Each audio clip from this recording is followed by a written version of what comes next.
Dans cette discussion entre Bernard de Montréal et François Peyotte, ils abordent le concept des créateurs et des créatures.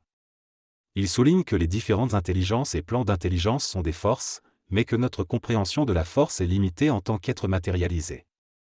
Nous avons tendance à anthropomorphiser ces forces, en leur attribuant des caractéristiques humaines, ce qui crée une faiblesse dans notre évolution spirituelle.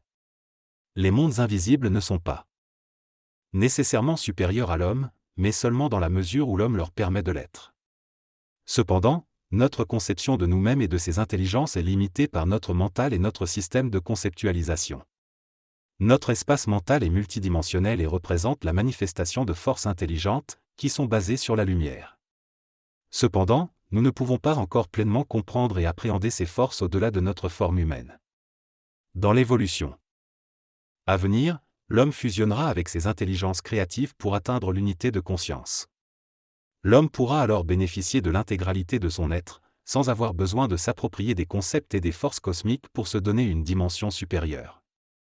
Les concepts spirituels anthropomorphiques perdront leur valeur, car nous ne pourrons plus les percevoir à travers notre ego pensant. L'homme pourra renverser le pouvoir du cosmos et intégrer ses forces pour commencer son ascension vers l'origine de sa conscience et se reconnecter au plan dont il provient. Il est souligné que certaines choses seront inaccessibles à l'homme par le biais de la médiumnité, du plan astral ou des archives astrales. Il existe des limites à notre compréhension et à notre connaissance, qui nécessitent une évolution spirituelle pour les dépasser. Selon l'auteur, le concept des dieux, des hiérarchies et des puissances fait partie de la descente des forces dans une région du mental humain, appelée l'astral. Ces forces deviennent matérielles et personnifiées lorsqu'elles se manifestent à un certain niveau de conscience. L'homme a besoin de donner une origine cosmique intelligente personnifiée à ses forces, car il n'est pas capable de contenir la vertu d'une pensée intelligente au-delà de ses sens. Cependant, l'homme n'a pas encore compris l'absolu et a besoin de développer une force intérieure qui coïncide avec la force cosmique pour se libérer de la personnification de ses forces. Telle l'involution, l'homme a besoin de concepts spiritualisés et moralisants pour se situer par rapport à ses pensées, mais une fois qu'il passe à l'évolution, il doit rejeter ces concepts et être lui-même un créateur. Les Elohim, quant à eux, sont des extraterrestres et non des forces, et ils ont eu des contacts avec l'humanité pendant l'involution pour observer son évolution. Le texte parle de la relation entre les Elohim, qui sont des êtres avancés possédant une science évoluée et ayant conquis la matière, et l'homme, qui doit conquérir l'absolu du mental. Il souligne le fait que les Elohim ne sont pas des forces, mais des hommes, et met en avant la nécessité pour l'homme de développer une conscience intégrale pour pouvoir dialoguer avec ces êtres et éventuellement briser le manque de dialogue qui existe entre eux.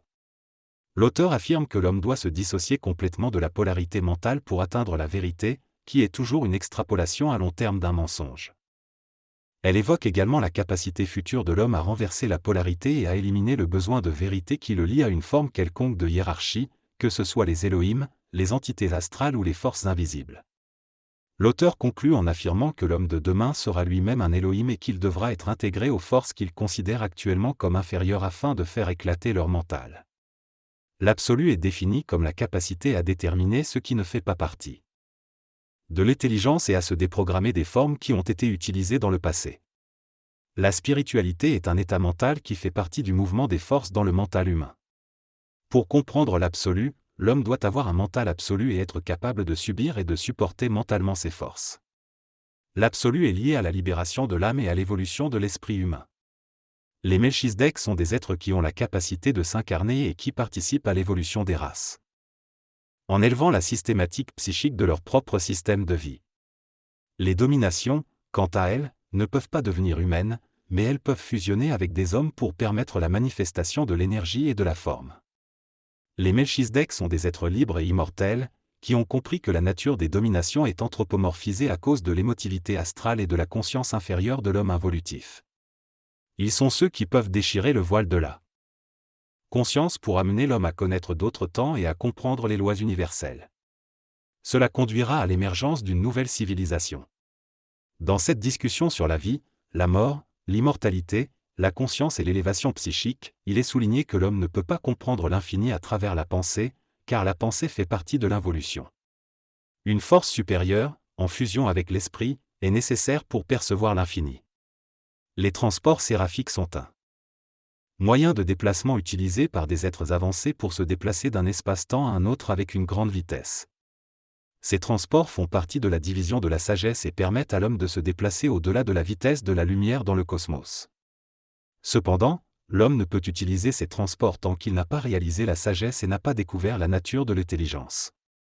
Une fois cela réalisé, il pourra accéder à ces transports et les utiliser pour son propre bénéfice.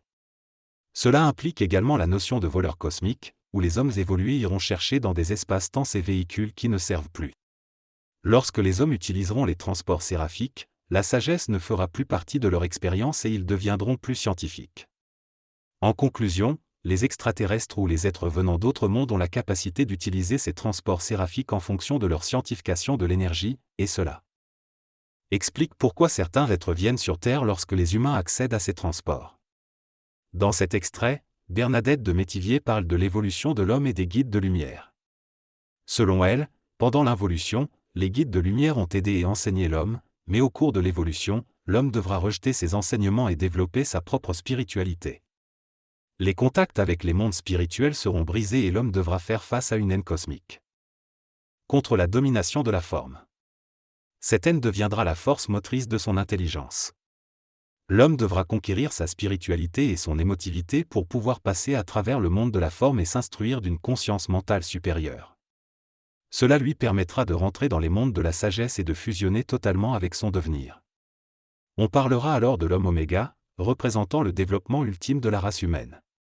L'homme devra finalement connaître et supporter la force de l'énergie venant des dominations, pour être capable d'instruire tous les hommes, même sur les autres planètes. Selon Bernard de Montréal, l'évolution de l'homme ne se limite pas à la Terre, mais est un phénomène cosmique. L'homme devra d'abord se former lui-même, trouver son identité et acquérir la sagesse de l'esprit. Une fois qu'il aura atteint cette intelligence intégrale, il pourra voyager dans d'autres mondes parallèles et instruire d'autres civilisations. Cela lui permettra de faire partie des confédérations galactiques et de s'impliquer politiquement dans la gouvernance des mondes. Il devra également donner sa permission cosmique pour permettre aux extraterrestres de venir sur Terre de manière officielle. Quant à Maitreya, personne ne sait qui il est réellement et il se manifestera au moment qu'il choisira. Il n'a pas besoin de publicité à la télévision et sa venue marquera un changement complet dans l'orientation psychique et psychologique d'une civilisation. Appartient à un autre monde, une autre dimension, et son travail sur le plan matériel est occulte. Les lois de l'évolution, de la vie et de l'infini sont des lois cosmiques. Les humains doivent développer leur discernement pour ne pas être trompés et confus dans les années à venir.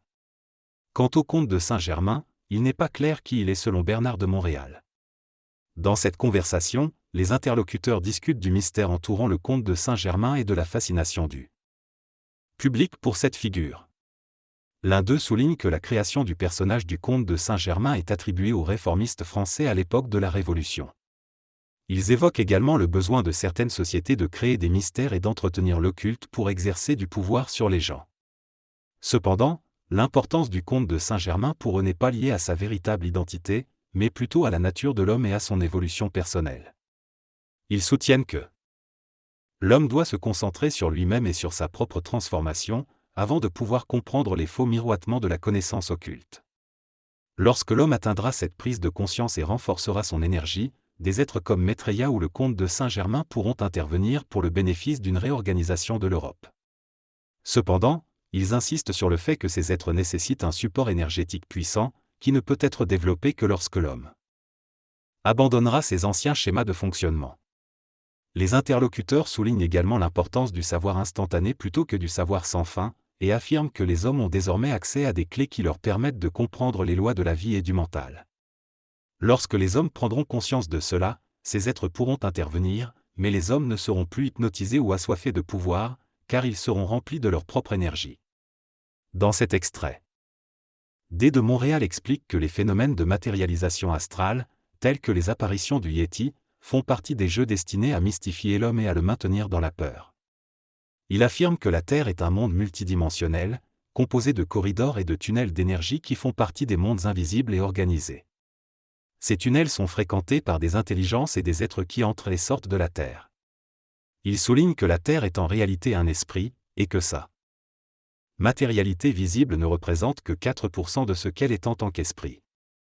Les rencontres avec des manifestations astrales se produisent lorsque ces formes entrent en contact avec l'homme émotionnellement manifesté. Il explique que plus il y a de craintes et de troubles dans les mondes de l'âme, plus il y a de manifestations matérielles étranges.